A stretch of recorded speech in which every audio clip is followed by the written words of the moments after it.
A mulher que a história registrou como Eleanor Roosevelt veio ao mundo em 11 de outubro de 1884, no coração vibrante de Manhattan, Nova York. Filha primogênita de Anna Rebecca Hall e Elliott Roosevelt, ela nasceu em um berço de privilégios, cercada pelo afeto de pais que lhe ofereciam tudo, menos o que mais precisava, proximidade emocional. Apesar da opulência e do sobrenome ilustre, sua infância foi marcada por uma solidão profunda, quase palpável. Sua mãe, Anna, embora presente, mantinha uma distância afetiva que doía. Com um olhar crítico que feria mais que palavras, ela parecia enxergar na filha apenas imperfeições. Os traços simples de Eleanor, sua voz doce porém grave, e até mesmo sua altura acima da média eram alvo de comentários que, mesmo disfarçados de brincadeira, deixavam marcas. Você é tão séria, tão diferente das outras meninas, diziam, como se sua seriedade fosse um defeito. Até sua avó paterna, carinhosamente chamada de Bami, não poupava observações. Que pena tão alta com esses dentes. Cada palavra ecoava como um lembrete de que, aos olhos do mundo, ela não se encaixava nos padrões de beleza ou graça esperados para uma jovem de sua posição. Mas Eleanor não era apenas o retrato de uma criança frágil. Por trás da timidez e da insegurança, havia uma inteligência aguçada e uma sensibilidade que captava o sofrimento alheio como poucas. Seu pai, Elliott, homem carismático porém atormentado pelo alcoolismo, era sua figura de afeição mais profunda e também sua maior dor. Suas ausências, suas crises e finalmente sua morte precoce, quando Eleanor tinha apenas 10 anos, deixaram um vazio que se somou à perda da mãe, vitimada pela diabetes um ano antes, e do irmãozinho, Elliott Jr., levado pela mesma doença. Em 2 anos, a menina viu seu mundo desmoronar. Aos 8 anos, órfã de mãe, e aos 10, órfã de pai, Eleanor e seu irmão Hall foram acolhidos pela família materna em Tivoli, Nova York. Ali, entre paredes que deveriam ser um refúgio, ela se sentiu muitas vezes como uma estranha. Sua avó e tias, embora bem-intencionadas, impunham regras rígidas e um distanciamento que reforçava sua sensação de não pertencer. Até os tios, figuras que poderiam ter sido aliadas, eram mantidos à distância por preconceitos familiares. A única exceção era seu tio Theodore Roosevelt, futuro presidente, cuja energia contagiante e afeto genuíno ofereciam a Eleanor um raro vislumbre de aceitação. Ele a via além das aparências, reconhecia sua força interior e, sem saber, plantava sementes de autoconfiança em uma alma tão ferida. A adolescência não trouxe alívio. Mesmo cercada por parentes, Eleanor se sentia sozinha, como se seu lugar no mundo fosse sempre à margem. As expectativas para uma jovem de sua classe eram claras: casar bem, ser uma boa esposa, uma mãe dedicada. Mas ela, com sua mente inquieta e coração compassivo, pressentia que havia algo mais. Sua autoimagem, no entanto, era um espelho distorcido. Via-se como o patinho feio da família, convencida de que sua aparência comum e natureza reservada a condenavam à invisibilidade. Foi nesse contexto que, aos 15 anos, uma oportunidade se abriu. A Lenswold Academy, uma escola na Inglaterra dirigida pela visionária Marie Silvestre. Lá, pela primeira vez, Eleanor encontrou um ambiente que valorizava sua inteligência, sua curiosidade e sua capacidade de liderança. Silvestre, uma educadora à frente de seu tempo, não apenas incentivou seu pensamento crítico como a ensinou a enxergar seu próprio valor. Entre amigas que a admiravam e professores que acreditavam nela, Eleanor floresceu. Os 3 anos em Lenswold foram os mais felizes de sua juventude, um oásis onde pôde, finalmente, ser ela mesma sem julgamentos. Mas a realidade a aguardava. Em 1902, aos 17 anos, ela retornou a Nova York para sua apresentação à sociedade, o rito de passagem que a declararia pronta para o casamento. O evento, no entanto, foi um lembrete cruel de tudo que ela tentará superar. Entre olhares avaliadores e sussurros sobre seu futuro como noiva, Eleanor sentia-se novamente aprisionada em um papel que não desejava. Sua decepção era compreensível. Depois de provar a liberdade de ser valorizada por quem era, agora lhe pediam que se moldasse a expectativas vazias. Essas experiências, a dor, a solidão, os breves momentos de luz, forjaram em Eleanor uma determinação silenciosa. Ela não seria definida por sua aparência, nem por seu sobrenome, nem pelas limitações impostas a uma mulher de sua época. Seu coração generoso e sua mente brilhante a guiariam para um caminho muito maior do que qualquer um poderia imaginar. Afinal, as cicatrizes de uma infância difícil não a quebraram, apenas a prepararam para se tornar uma das vozes mais poderosas do século XX. Mas a vida de Eleanor não seria um conto de fadas escrito com tinta dourada sobre pergaminho imaculado. O casamento com Franklin, tão celebrado pelos jornais e aplaudido pela alta sociedade, revelou-se desde cedo um campo minado de expectativas silenciosas e lealdades divididas. A casa em Nova York, embora elegante, era também uma prisão discreta. Suas paredes ecoavam não apenas os risos dos filhos que chegavam, um após outro, mas também o peso sufocante de uma dinâmica familiar onde Eleanor nunca seria a prioridade.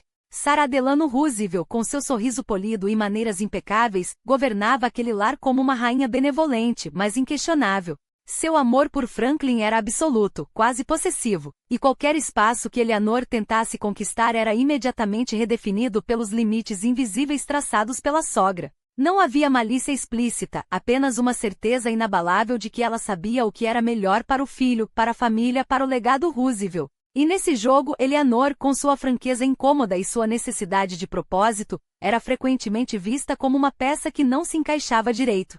Franklin, por sua vez, oscila entre a admiração genuína pela inteligência da esposa e o conforto sedutor de um mundo onde nunca precisou lutar por afeto. Criado para ser adorado, ele esperava que o casamento fosse uma extensão desse privilégio, um porto seguro onde suas ambições políticas fossem alimentadas e suas fraquezas ignoradas. Mas Eleanor não era uma espectadora. Ela questionava, propunha, exigia. E cada vez que o fazia, sentia o distanciamento crescer, como se seu próprio valor fosse medido pela capacidade de se calar. Os filhos chegavam em ritmo acelerado: Anna, James, Elliot, Franklin Jr., John, cada nascimento um misto de alegria e exaustão. A sociedade aplaudia: que mãe prodigiosa! Que família abençoada! Mas nas madrugadas, quando a casa finalmente silenciava, Eleanor se perguntava se algum dia seria vista além do papel de reprodutora de herdeiros ou de anfitriã impecável. A intimidade, quando existia, era um território estranho, quase uma obrigação social. Franklin, educado para ver o afeto como moeda de troca, não compreendia por que sua esposa parecia tão distante. Eleanor, por sua vez, não sabia como explicar que o amor, para ela, não poderia florescer onde não havia igualdade. E então veio a traição. Não uma única, mas uma série de pequenas deslealdades que se acumulavam como areia em um relógio, marcando o tempo de um casamento que já nasceu fadado ao desgaste. As cartas de Lucy Mercer, a secretária de Franklin, eram um sintoma de algo muito maior. A incapacidade dele de escolher, de uma vez por todas, entre o conforto do passado e a complexidade de um futuro ao lado de uma mulher que se recusava a ser menos do que era. Quando Eleanor descobriu as provas da infidelidade, em 1918, não houve gritos nem cenas dramáticas. Houve, em vez disso, um silêncio tão denso que até Franklin se assustou. Ela não chorou, não suplicou. Simplesmente olhou para ele com uma clareza que o deixou sem defesa e disse: "Você tem uma escolha a fazer." Não era um ultimato romântico, mas uma sentença. E Franklin, pela primeira vez na vida, sentiu o chão tremer sob seus pés. Aquilo poderia ter sido o fim. Mas Eleanor Roosevelt não era do tipo que se rendia. Se o casamento a havia ensinado algo, era que a dependência era uma armadilha, e que sua verdadeira força residia na capacidade de se reinventar. Os anos seguintes não seriam fáceis. A reconciliação, quando veio, foi menos um reencontro de almas e mais um pacto pragmático. Eles permaneceriam juntos, mas em termos radicalmente novos. Franklin manteria sua carreira política, Eleanor sua liberdade. E se o mundo os via como um casal unido, era porque ambos haviam aprendido a arte de performar. Ele, o marido devotado; ela, a esposa leal. Mas nas entrelinhas, nas cartas que nunca foram enviadas e nas decisões tomadas sozinha, Eleanor já estava traçando o caminho para uma vida que finalmente seria só sua. Mas a verdade é que por trás das fotografias sorridentes e dos jantares formais, a vida de Eleanor não era um retrato de felicidade doméstica, e sim um campo minado de expectativas não ditas e silêncios eloquentes. Os filhos, aqueles pequenos Roosevelts que o mundo via como herdeiros de um legado brilhante, eram, na realidade, o epicentro de suas angústias mais profundas. Anna, a primogênita, carregava o peso de ser a neta predileta de Sarah Delano, a matriarca que, com suas mãos de ferro revestidas de cetim, ditava não apenas os cardápios das ceias, mas os destinos da família. Ela age como se fosse a mãe deles, escrevia Eleanor em cartas nunca enviadas, enquanto observava Sarah interferir nos horários de sono das crianças, nas roupas que vestiam, até nos livros que liam. Não era maldade, ou pelo menos não apenas isso. Era o instinto de uma mulher que, após perder o marido cedo, transformará o controle em linguagem de amor. Mas para Eleanor, cada sugestão soava como uma sentença: você não é suficiente. E então vieram as perdas. Primeiro, o pequeno Franklin Jr., levado por uma febre implacável antes de completar 1 ano. Depois, o silêncio que se instalou na casa de Nova York, espesso como o veludo das cortinas que Sarah insistia em manter fechadas para proteger as crianças do frio. Eleanor, grávida novamente, caminhava pelos corredores como uma sombra, os olhos fixos em um futuro que lhe escapava entre os dedos. Quando John nasceu, em 1906, e depois Elliot, em 1910, ela se agarrou à rotina como a um salva-vidas. Horários de banho, lições de francês, os bilhetinhos que escrevia para Franklin quando ele estava em Albany mergulhado em sua ascensão política. Os meninos estão bem. Elliot sorriu hoje pela primeira vez. Anna recitou um poema em francês para a vovó. Palavras medidas, como se o excesso de emoção pudesse romper o frágil equilíbrio que sustentava aquele lar. Mas era em Campobello que Eleanor respirava. Na ilha rochosa de New Brunswick, longe dos olhares censores de Sarah e das obrigações sociais de Manhattan, ela se permitia ser apenas mãe, sem aspas, sem julgamentos. Lá, ensinava os filhos a pescar, deixava que corressem descalços pela grama úmida, ria quando Franklin Jr., o segundo, que herdara o nome do irmão perdido, se sujava de lama. Era um refúgio, mas também uma ilusão, porque mesmo ali, a sombra da infidelidade de Franklin começava a se estender sobre eles. Lucy Mercer, a secretária social de olhos claros e riso fácil, já havia entrado em cena, e o marido que Eleanor tentava agradar com cartas e relatórios sobre os filhos estava, na verdade, se perdendo em outra história.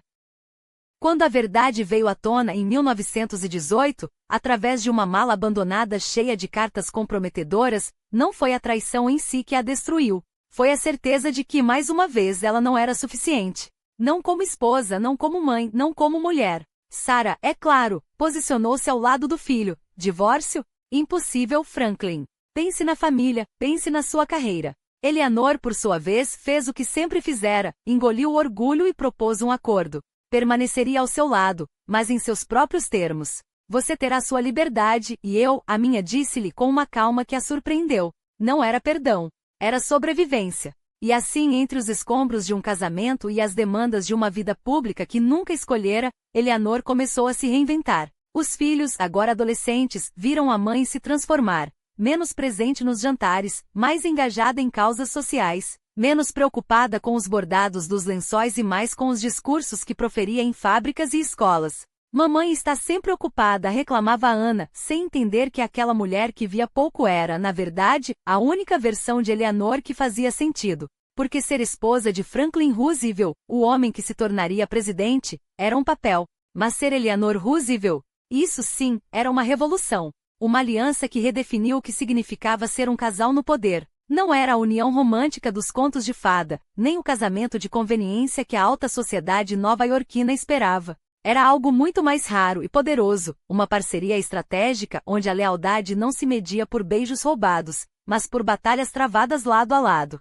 Franklin tinha seus affairs, Lucy Mercer, Missy LeHand, aquelas sombras que dançavam nos corredores do poder enquanto Eleanor fingia não ver. Mas ela tinha algo que nenhuma amante poderia lhe tirar, a liberdade de ser mais do que uma esposa. Enquanto ele colecionava amantes, ela colecionava causas. Enquanto ele sussurrava promessas a outras mulheres, ela gritava por justiça em praças públicas. E quando a polio o derrubou em 1921, transformando o homem mais carismático dos Estados Unidos em um prisioneiro de sua própria cadeira de rodas, quem esteve lá para reconstruí-lo não foi nenhuma das musas que o adoravam em segredo, foi Eleanor. Não por obrigação, mas por escolha. Porque ela via nele não apenas um marido, mas um projeto. Um projeto que, se bem conduzido, poderia mudar a história. E ela o conduziu. Quando os médicos disseram que Franklin nunca mais andaria, ela arrastou-o para sessões de fisioterapia como se fosse uma general mobilizando suas tropas. Quando a depressão o engoliu, ela o forçou a olhar além de si mesmo, lembrando de que havia um país inteiro precisando dele. E quando a política o chamou de volta, ela não se limitou a sorrir ao seu lado nos comícios, ela se tornou sua conselheira mais astuta, seus olhos onde ele não podia enxergar, sua voz onde ele não podia falar. Os biógrafos diriam mais tarde que Franklin era o rosto do New Deal, mas Eleanor? Ela era sua alma. Ela visitava minas de carvão enquanto ele assinava decretos, sentava-se à mesa com operários enquanto ele jantava com banqueiros, e trazia de volta histórias tão cruas que até mesmo os assessores mais cínicos do presidente se calavam. Você não pode governar o que não conhece, ela lhe dizia, e Franklin, que havia nascido com uma colher de prata na boca, Começou a entender a fome alheia através dos relatos dela. Foi Eleanor quem o convenceu a incluir mulheres e negros em cargos-chave do governo. Foi Eleanor quem o pressionou a criar programas de ajuda aos veteranos de guerra, porque ela havia visto de perto o vazio nos olhos daqueles que voltavam das trincheiras. E quando os críticos sussurravam que uma primeira-dama não deveria se meter em política, ela respondia com ações, fundando escolas, organizando cooperativas, escrevendo colunas que eram lidas por milhões. Eles eram um paradoxo ambulante, um casamento que funcionava justamente por não seguir as regras. Franklin atraía, mas confiava nela mais do que em qualquer outro. Eleanor o amava, mas não se curvava a ele. Juntos, criaram uma dinâmica tão única que até hoje historiadores se perguntam: como diabos eles conseguiram? A resposta está no que construíram além das paredes de Hyde Park. Enquanto a elite os via como um casal excêntrico, o povo os via como algo muito mais perigoso, uma equipe. E quando a guerra chegou, foi Eleanor quem levou a sério o que os homens do governo ignoravam. Ela visitou campos de refugiados antes que fosse moda se importar com eles, denunciou o antissemitismo quando ainda era conveniente fechar os olhos, e exigiu que Franklin agisse enquanto os outros hesitavam. Você não pode esperar que a história seja gentil com quem ficou em silêncio, ela lhe escreveu em uma carta que ele guardou até o fim da vida. E ele ouviu. Porque no fundo Franklin sabia, sem Eleanor, ele seria apenas mais um Roosevelt rico com ambições. Com ela ele se tornou o presidente que salvou a democracia. Ela não era perfeita, ninguém que quebra tantas regras o é. Teve amores secretos, momentos de dúvida, noites em que deve ter olhado para o teto e se perguntado se tudo aquilo valia a pena. Mas quando a poeira baixou, o que ficou não foram os escândalos, mas as escolas que ela ajudou a construir, as leis que ela ajudou a escrever, as vidas que ela tocou sem nunca pedir permissão. Franklin pode ter sido o nome nos livros de história, mas Eleanor? Ela foi a mão que virou as páginas. Ela não nasceu para ser apenas uma sombra ao lado de um grande homem. Enquanto Franklin subia os degraus do poder com a elegância de quem já sabe que a história lhe reservou um lugar, Eleanor esculpia o seu próprio caminho, não com marteladas, mas com a persistência silenciosa da água que desgasta a pedra. Não era rebeldia, era necessidade. Não era ambição, era propósito. As cartas que trocava com as amigas, aqueles nomes que hoje soam como ecos de uma revolução silenciosa, Esther Lapp, Elizabeth Reed, Nancy Cook, não falavam apenas de chás e compromissos sociais. Falavam de greves, de salários justos, de crianças que deveriam estar em escolas em vez de fábricas. O Women's Trade Union League não era um hobby, era uma trincheira. E ela estava lá com as mãos na massa, enquanto muitos ainda discutiam se mulheres deveriam sequer ter voz. Quando o sufrágio finalmente chegou em 1920, Eleanor não apenas votou. Ela arrastou outras consigo, como quem abre uma porta e insiste: entrem, este lugar também é de vocês. Mas não se engane, ela não era ingênua. Sabia que a política não se faz só com ideais, mas com estratégia. Quando Franklin se tornou governador de Nova York em 1928, ela não se contentou em sorrir para as câmeras na mansão de Albany. Enquanto ele negociava com os barões do partido, ela organizava a League of Women Voters, transformava a Valkyrie Industries em um farol para famílias rurais e ensinava jovens mulheres na Todd School que a independência não era um pecado, mas uma virtude. Mariage Is, escreveria mais tarde, com um sorriso irônico, uma instituição fascinante, desde que não se esqueça de que você existe fora dela.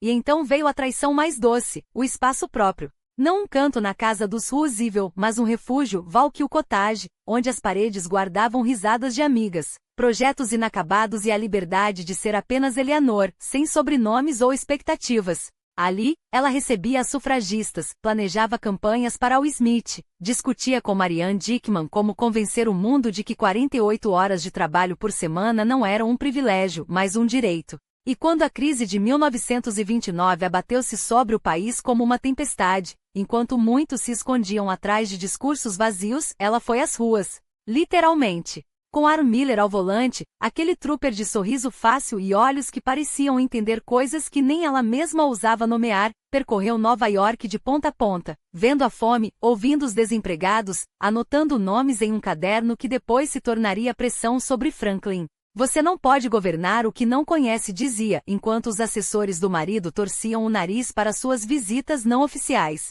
Mas era justamente nessa informalidade que residia seu poder. Não precisava de títulos para ser ouvida. Bastava ser incômoda. E quando a pergunta inevitável surgia, o que há afinal entre você e Aro?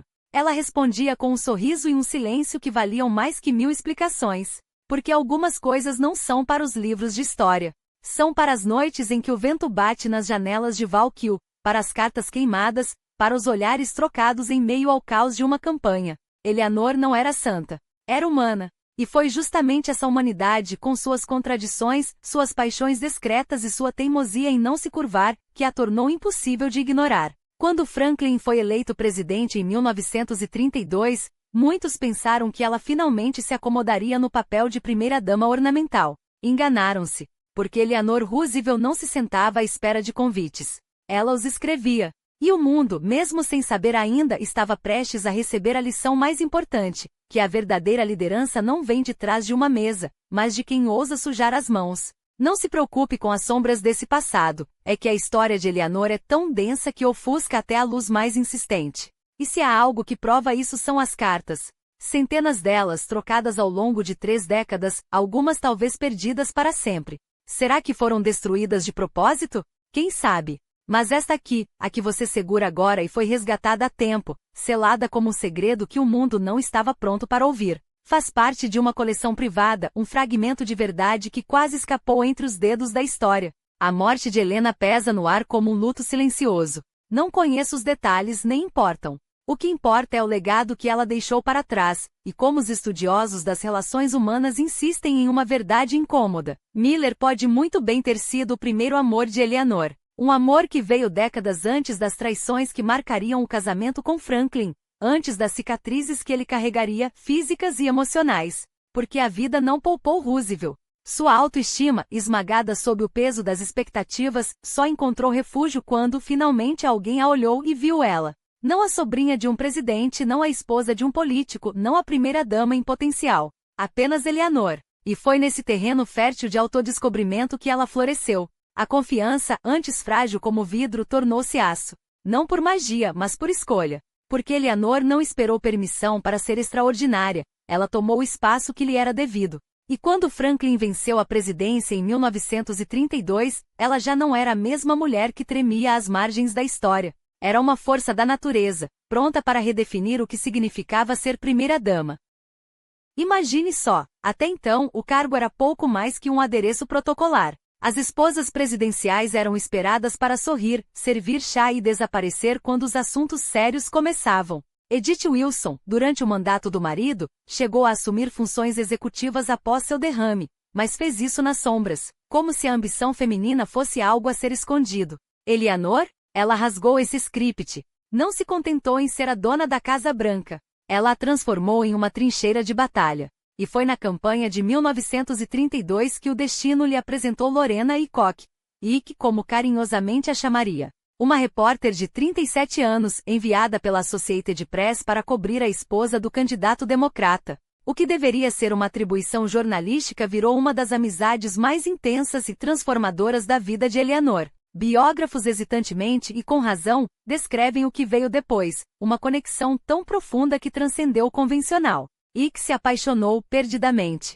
E Eleanor? Encontrou em Lorena algo que poucos lhe deram, um espelho que refletia não o que ela deveria ser, mas o que ela era. Não demorou para que Ike deixasse o jornalismo. Por que cobrir a notícia quando você pode fazê-la? Ela se juntou à equipe da Casa Branca e juntas, elas reescreveram as regras. Os anos 30 e início dos 40 foram seu palco. Quando separadas, suas cartas, algumas com 15 páginas de pura emoção, cruzavam o país como mensagens em garrafas, cheias de uma intimidade que o mundo só viria a desconfiar décadas depois. Enquanto isso, a primeira-dama que o público via era uma mulher incansável, viajava sozinha, escrevia colunas, defendia causas impopulares, enfrentava Franklin quando necessário. E aqui está a ironia mais cruel, ou mais bela, dependendo de como se olha.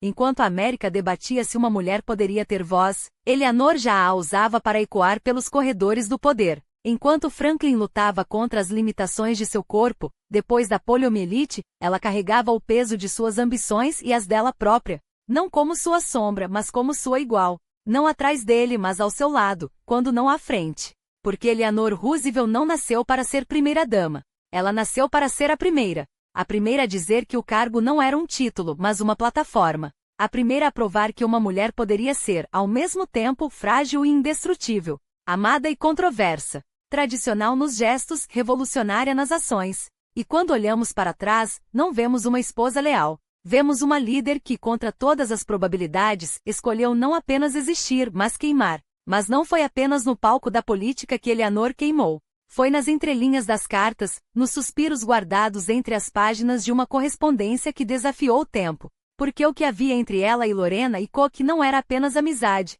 era um incêndio que nem mesmo a história ousou apagar. Os puristas dirão que são apenas palavras. Que meu amor, minha querida, eu preciso de você como do ar são expressões de uma época em que o afeto se vestia de poesia sem segundas intenções. Mas quem já amou sabe, há cartas que não se escrevem por acaso. Há toques que não se explicam por mera camaradagem. Há silêncios que gritam mais que qualquer confissão. Eleanor não deixou um manifesto. Não se declarou em praça pública. Mas quem precisa de rótulos quando a própria vida é uma revolução? Ela amou como respirava sem pedir permissão, sem se desculpar. E se a sociedade da época não tinha palavras para definir o que havia entre ela e Coke, pouco importava. O que importava era o que elas sabiam. Que naquele abraço após um discurso, naquela pressa em se reencontrar, naquela dor de estar longe, havia algo que transcendia os papéis que o mundo lhes impunha.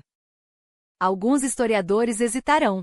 Dirão que é apenas especulação, que não podemos ter certeza. Como se a certeza fosse necessária para validar o que é óbvio. Duas almas que se reconhecem não precisam de testemunhas. Basta olharmos para as escolhas de Eleanor, a casa em Valkill, longe dos olhos de Washington, onde podia ser livre, as viagens só com Coke, sem marido, sem filhos, sem justificativas, as noites em que escrevia eu não aguento mais este vazio quando você não está aqui. E se hoje nos perguntam se foi amor romântico, se foi paixão, se foi o que a modernidade chama de queer, a resposta está no que ela fez, não no que ela disse. Porque Eleanor Roosevelt não era de explicações. Era de ações. E suas ações, os bilhetes escondidos, os olhares roubados, a vida construída lado a lado com outra mulher, falam mais alto que qualquer teoria. Há quem diga que na sua época, não existiam palavras para o que ela sentia. Mas Eleanor nunca precisou de palavras alheias. Ela inventava as suas. E se o mundo não estava pronto para entendê-la, pior para o mundo.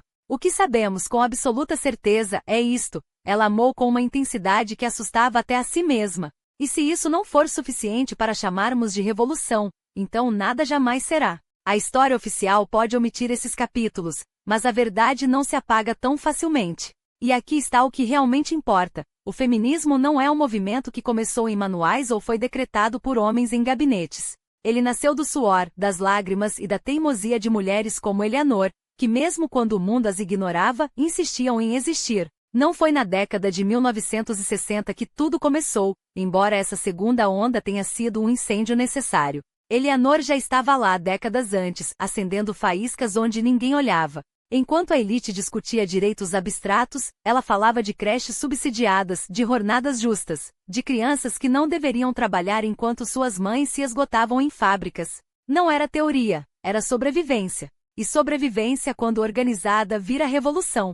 Claro, havia quem a chamasse de radical. E havia razão para isso. Ela não queria apenas um lugar à mesa, queria derrubar a mesa se ela fosse pequena demais para caber todas. O equal rights mente. Ela desconfiava, não por medo da igualdade, mas porque sabia que para milhões de mulheres, igualdade sem proteção social era apenas outra palavra bonita em um papel. O que adiantava o direito ao voto se a mãe solteira não tinha onde deixar o filho enquanto trabalhava? O que adiantava a igualdade salarial se a mulher negra fosse a última a ser contratada e a primeira a ser demitida? Eleanor não era contra os direitos, era a favor de uma justiça que não deixasse ninguém para trás. Enquanto as sufragistas da primeira onda erguiam bandeiras, ela estendia as mãos para as operárias, as domésticas, as esquecidas. E quando a segunda onda chegou com suas passeatas e seus manifestos, encontrou um terreno já arado por mulheres como ela, que haviam transformado a luta em algo tangível. Leis, programas, redes de solidariedade. Ela usou a imprensa como uma arma. Não uma, mas 350 entrevistas. Imagine o escândalo. Uma primeira-dama falando de política como se fosse seu direito, porque era. E as conferências só para mulheres jornalistas. Uma provocação deliberada. Se eles não nos deixam entrar, parecia dizer, nós criamos nosso próprio espaço. E assim fez. Com My Day, sua coluna diária, ela levou as vozes das mulheres para jornais que prefeririam ignorá-las. Com If You Ask Me, respondeu às cartas de desconhecidas como se fossem suas próprias filhas. E com seu programa de rádio, levou esperança aos lares onde o rádio era a única janela para o mundo. Alguns diziam que ela falava demais, outros que se intrometia onde não era chamada. Mas Eleanor não pedia permissão. Ela agia, porque sabia que a história não é feita por quem espera, é feita por quem insiste. E se hoje temos o direito de insistir também, é porque ela, em sua época, se recusou a calar. Então sim, o feminismo da segunda onda foi glorioso. Mas não foi o primeiro, e não será o último. Porque a luta de Eleanor e de tantas outras, não era por um momento, mas por um legado. Um legado que nos lembra, quando uma mulher se levanta, mesmo que o mundo não esteja pronto para ouvi-la, ela não está sozinha. Está apenas à frente do seu tempo. E esse legado não se limitou a palavras ou discursos inflamados. Eleanor Roosevelt transformou a compaixão em ação, a indignação em política pública. Quando a Grande Depressão arrasou o país, ela não se contentou em observar das janelas da Casa Branca. Desceu às ruas, visitou minas abandonadas, sentou-se à mesa de famílias que dividiam uma única refeição entre 7 bocas famintas. E o que viu não a paralisou, a impulsionou. Arthur Daly não foi apenas um projeto, foi uma declaração. Uma comunidade planejada em meio ao caos, onde famílias que dormiam em cavernas ou barracos de lata receberam casas com água encanada, escolas para seus filhos e a dignidade de um trabalho justo. Eleanor não esperou pela aprovação dos céticos. Investiu recursos próprios, pressionou o governo, e quando disseram que era impossível, ela respondeu com os alicerces da primeira cidade construída sob os ideais do New Deal. Se não podemos garantir justiça para todos agora, começaremos por alguns, e não pararemos até que todos a tenham, parecia dizer cada tijolo colocado. Mas aqui está a verdade inconveniente que muitos preferem esquecer. Mesmo sonhos mais nobres esbarram nos muros da segregação. Arthur Daly, em sua concepção original, deveria ser um farol de inclusão. No papel, era. Na prática, à sombra das Sundowntowns, aquelas cidades onde negros não podiam permanecer após o pôr do sol, ainda se estendia sobre a América. Quando trabalhadores afro-americanos e judeus foram sistematicamente excluídos do projeto, Eleanor não virou o rosto. Escreveu cartas furiosas, confrontou burocratas, e quando as portas se fecharam, ela as arrombou com alianças estratégicas. Pressão aqui, vergonha pública ali, até que programas como o Civilian Conservation Corps e a Public Works Administration começassem a incluir, ainda que timidamente, aqueles que o sistema insistia em invisibilizar. Ela sabia que a mudança não viria de cima para baixo, mas de dentro para fora. Por isso, teceu redes onde outros viam divisões. Amizades com ativistas como Walter White, da NAAC, não eram performáticas, eram trincheiras. Quando o governo Roosevelt nomeou o primeiro juiz negro federal ou abriu postos de trabalho para afro-americanos em agências antes brancas, não foi por acaso. Foi porque alguém com acesso, influência e uma teimosia inquebrantável sussurrou nos ouvidos certos: isso não é caridade. É justiça atrasada. E quando lhe disseram que 1/3 dos negros americanos ainda vivia na miséria, enquanto programas do New Deal beneficiavam majoritariamente brancos, ela não se contentou com meias medidas. Exigiu dados, cobrou transparência. E, acima de tudo, lembrou a todos que a pobreza não tinha cor, mas as soluções sim, e era hora de pintá-las com as tintas da equidade. Arthur Daly pode não ter sido perfeito. O New Deal também não. Mas o que Eleanor provou é que o progresso não espera por condições ideais.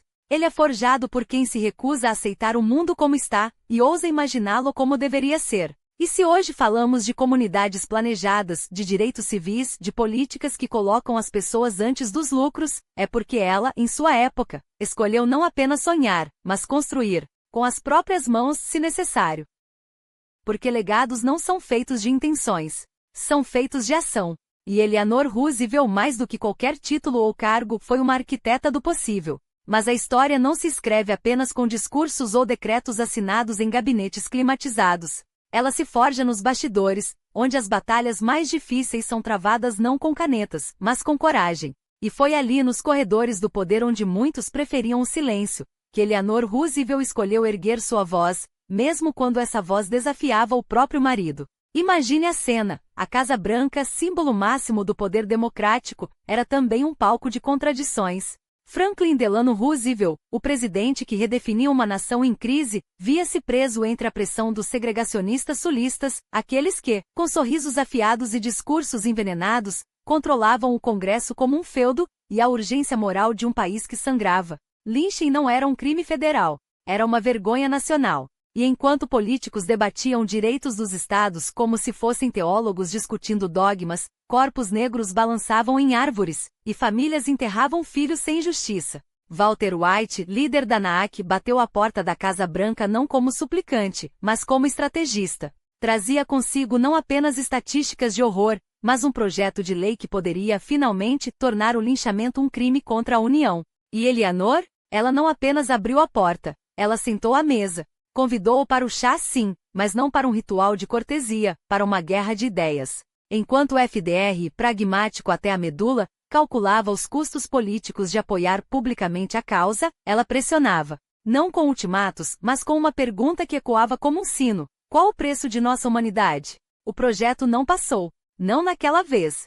Nem na seguinte. A máquina política sulista, bem oleada e impiedosa, esmagou-o repetidas vezes. Mas aqui está o detalhe que muitos esquecem. Enquanto os homens do Congresso negociavam sua consciência, Eleanor agia. Porque legados não esperam por maioria no Senado. Eles se constroem com atos que, como sementes, brotam mesmo em solo hostil. Ela sabia que o poder não se mede apenas por leis aprovadas, mas por vidas transformadas. E assim, enquanto a nação debatia se negros mereciam proteção federal, ela já estava reescrevendo as regras do jogo. Visitou escolas segregadas e exigiu que fossem abertas. Desafiou a Daughters of the American Revolution, aquela irmandade que se dizia guardiã da liberdade, mas negava um palco a Marian Anderson por causa da cor de sua pele, e organizou um concerto histórico nos degraus do Lincoln Memorial. Não foi um gesto simbólico. Foi um golpe de mestre. Porque quando Anderson cantou My Country, 'Tis of Thee diante de 75 mil pessoas, não era apenas uma voz que ecoava. Era um país sendo confrontado com sua própria hipocrisia.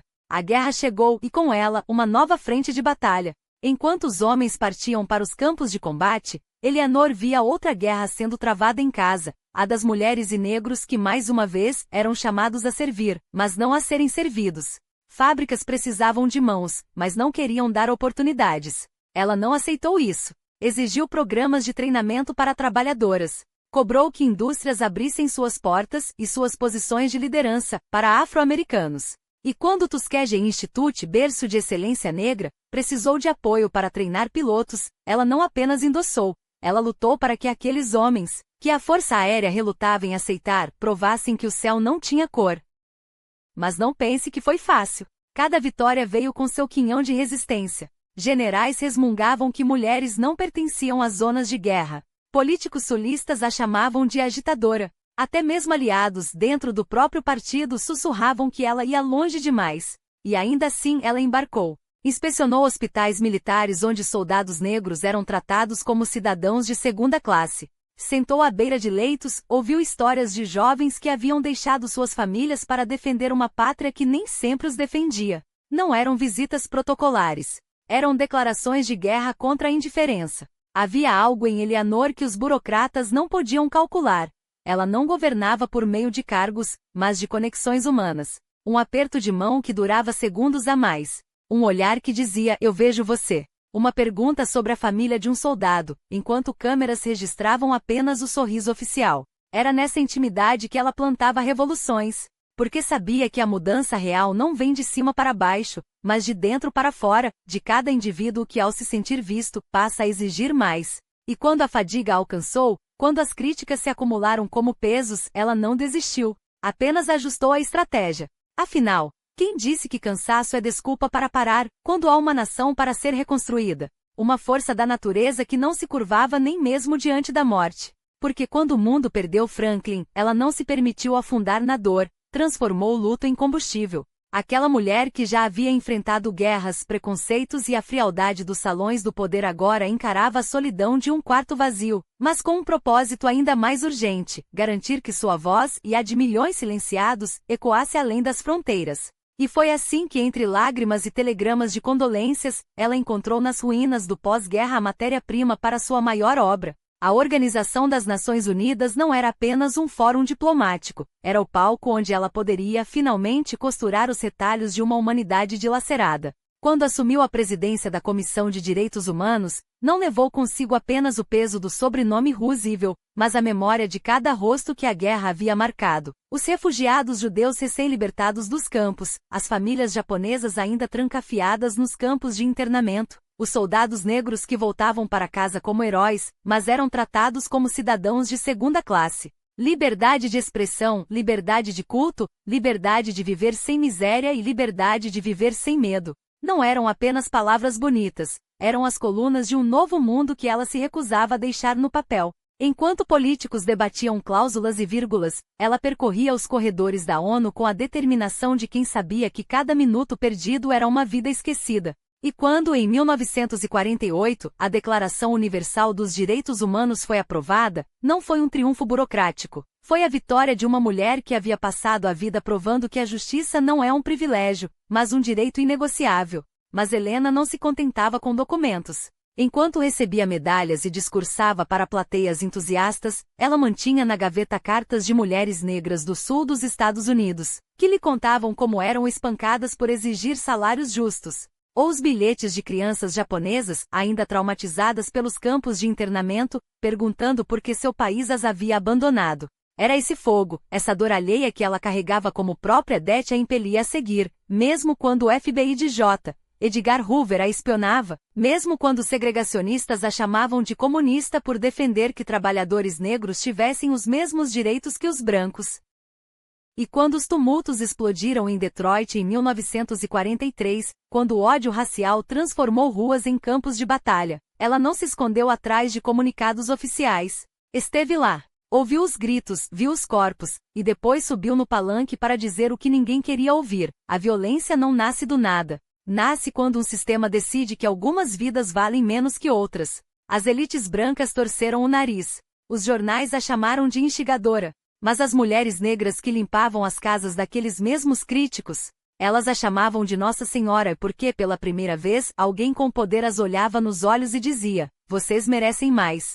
Até mesmo o amor em sua vida foi um ato de rebeldia. Quando conheceu o Dr. David Gurovich, não foi apenas uma história de companheirismo tardio, mas de cumplicidade intelectual. Ele, um médico que entendia as cicatrizes da guerra, ela, uma mulher que havia transformado suas próprias feridas em armas. Juntos, não se limitavam a jantares elegantes, discutiam estratégias para levar ajuda médica a refugiados, planejavam como pressionar governos a ratificar tratados de direitos humanos. Porque para Helena até o amor tinha que servir a algo maior. E quando a doença a alcançou, quando o corpo começou a ceder ao peso de décadas de luta, ela não se rendeu ao silêncio. Continuou escrevendo, falando, denunciando, mesmo quando as mãos tremiam e a voz falhava. Não importa quantos anos você tem ou quantas batalhas já travou, dizia aos jovens ativistas que a visitavam. O que importa é se, quando a história for escrita, seu nome estará do lado certo. Quando partiu, em 1962, deixou um legado que nem mesmo seus piores detratores conseguiram apagar. Porque Helena Roosevelt não foi apenas uma primeira-dama, uma diplomata ou uma ativista, e foi a prova viva de que uma única pessoa, armada com coragem e convicção, pode sacudir os alicerces do mundo. E hoje, quando olhamos para os direitos que damos como certos, para as vozes que já não podem ser caladas, é dela que ouvimos o eco. A justiça não é um destino. É uma escolha que fazemos, todos os dias, de não nos calar. Mas se há um capítulo de sua vida que revela não apenas sua humanidade, mas também a profundidade de seu espírito indomável, é aquele que se desenrola nos anos finais. Quando, já na casa dos 70, Helena Roosevelt provou que a paixão pela vida não tem idade, e que até mesmo as batalhas mais íntimas podem ser enfrentadas com a mesma coragem que moveu suas lutas públicas. Era uma época de contrastes. Enquanto o mundo assistia à ascensão de novos líderes e à efervescência de uma década que prometia revolução, ela, agora uma lenda viva, dividia seu tempo entre a diplomacia e os afetos que escolheu cultivar. Entre eles, um jovem de apenas 20 anos, David Gurevich, é médico, idealista, e acima de tudo, um companheiro de alma. A diferença de idade? Irrelevante. O que importava era a cumplicidade que nascia entre eles, uma conexão tão vibrante que desafiava preconceitos e suscitava murmúrios. Para Helena, ele não era um protetor, mas um igual em propósito. Enquanto ela seguia à frente de suas campanhas pelos direitos das mulheres, ele mergulhava em seus próprios compromissos com a mesma intensidade. Havia, é claro, momentos de tensão, quando ela queria falar e ele, absorvido por suas próprias missões, não ouvia. Mas era justamente nessa dinâmica, imperfeita e humana, que se revelava o cerne de sua relação. Um respeito mútuo que transcendia as expectativas de uma sociedade acostumada a enquadrar as mulheres, mesmo as extraordinárias, em papéis pré-determinados. E então veio o convite que comprovava mais uma vez que seu legado estava longe de terminar. Em 1960, o presidente John F. Kennedy, um líder que, como ela, compreendia o poder das ideias, não apenas a reconduziu à frente da delegação americana na ONU, como a nomeou presidente da Comissão sobre a Condição da Mulher. Uma missão monumental: examinar as desigualdades no trabalho, na educação, nas políticas públicas, e transformar diagnósticos em ação. As condições das mulheres não são um detalhe da sociedade, ela repetia, são o termômetro de sua saúde moral. E sob sua liderança, os avanços começaram a se multiplicar. Recomendações que se tornaram leis, vozes que ganharam espaço, uma geração de mulheres que pela primeira vez, ousou sonhar além dos limites impostos. Mas a história, como sempre, teima em misturar triunfo e dor. Enquanto ela negociava a libertação de prisioneiros americanos na crise dos mísseis de Cuba, um episódio em que sua influência silenciosa foi decisiva para evitar um desastre maior, seu próprio corpo traía sua força inquebrantável. Um diagnóstico de anemia plástica, uma doença rara e implacável, que drenava suas energias e a obrigava a lutar não mais nas salas de poder, mas nos corredores de hospitais. Os médicos tentavam tudo: esteroides para estimular a medula óssea, tratamentos experimentais. A esperança teimosa de que aquele espírito que havia sobrevivido a tantas batalhas não se renderia tão cedo. E por um tempo, parecia que ela venceria mais uma vez. Em outubro de 1962, deixou o hospital por conta própria, voltando para casa em Manhattan que dividia com David e sua esposa, Edna, um lar onde, contra todas as probabilidades, reinava uma harmonia tão genuína quanto inesperada. Até que em 7 de novembro daquele ano, o mundo parou. Um derrame cerebral ceifou a vida da mulher que havia ensinado a todos que a justiça não é um privilégio, mas uma obrigação. A notícia ecoou como um luto coletivo. De Nova York a Moscou, de Tóquio a Buenos Aires, bandeiras foram hasteadas a meio mastro. Kennedy, com a emoção à flor da pele, decretou homenagens oficiais. Perdemos uma gigante, disse, e não era retórica. Era a verdade crua de um país que, pela primeira vez, se via órfão de uma figura que havia sido farol em tempos sombrios. Seu funeral reuniu 4 presidentes: Truman, Eisenhower, Kennedy e Johnson, uma prova de que, além de divisões partidárias, ela havia unido até mesmo aqueles que, em vida, discordavam. Mas o gesto mais eloquente veio de Adlai Stevenson, seu amigo e aliado, que, em vez de um discurso fúnebre, escolheu citar suas próprias palavras: é melhor acender uma vela do que amaldiçoar a escuridão, porque Helena Roosevelt não foi uma luz que se apaga, foi um incêndio que iluminou o caminho para que outros seguissem. Hoje seu corpo repousa ao lado de Franklin, no Jardim de Rosas de Springwood, em Hyde Park. Mas seu legado está vivo nas ruas, nas leis, nos olhos de cada mulher que ousa ocupar espaços antes negados. Está naqueles que, como ela, escolhem não se calar. E está, acima de tudo, na certeza de que a história não é feita por aqueles que esperam pela justiça, mas por aqueles que, como ela, se levantam e a constroem, dia após dia. Então, quando o mundo lhe perguntar: o que você pensa de Helena Roosevelt? Responda com a mesma convicção que ela viveu, que foi a prova de que uma vida dedicada à luta não é medida em anos, mas em vidas transformadas. E que, enquanto houver injustiça, seu eco continuará a nos desafiar. O que você vai fazer a respeito?